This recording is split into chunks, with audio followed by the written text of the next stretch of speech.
तर भोंदूबाबा मनोहर भोसले प्रकरणातील आरोपी अविनाश कोतुलीकरला आता न्यायालयीन कोठडी सुनावण्यात आलेली आहे। यापूर्वी कोतुलीकर हा 3 दिवस पोलीस कोठडीमध्ये होता। आज त्याला करमाळा न्यायालयामध्ये हजर केला असता त्याला न्यायालयीन कोठडी सुनावण्यात आली। कोतुलीकरला आता पारशी न्यायालयामध्ये त्याने जामिनासाठी अर्ज केल्याची देखील माहिती मिळाली।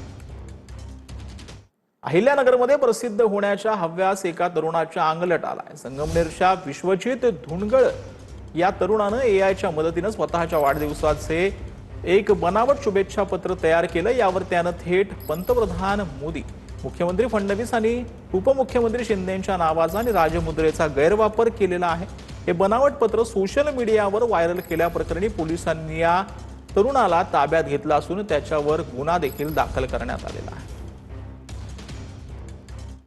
तर साताऱ्याच्या पाटणमधील शिवदौलत बँकेच्या रौप्य महोत्सवी वर्धापन दिन आज साजरा करण्यात आला। यावेळेला बँकेतील विविध सेवांचा शुभारंभ यशराज शंभूराज देसाई यांच्या हस्ते करण्यात आलेला आहे। यावेळेला ग्राहकांना 1330 ग्राहकांना एटीएम कार्डचं वितरण करण्यात आलं। या सुविधांमुळे डोंगरी भागातील लोकांच्या आर्थिक व्यवहारात सुलभता जी आहे ती येणार आहे।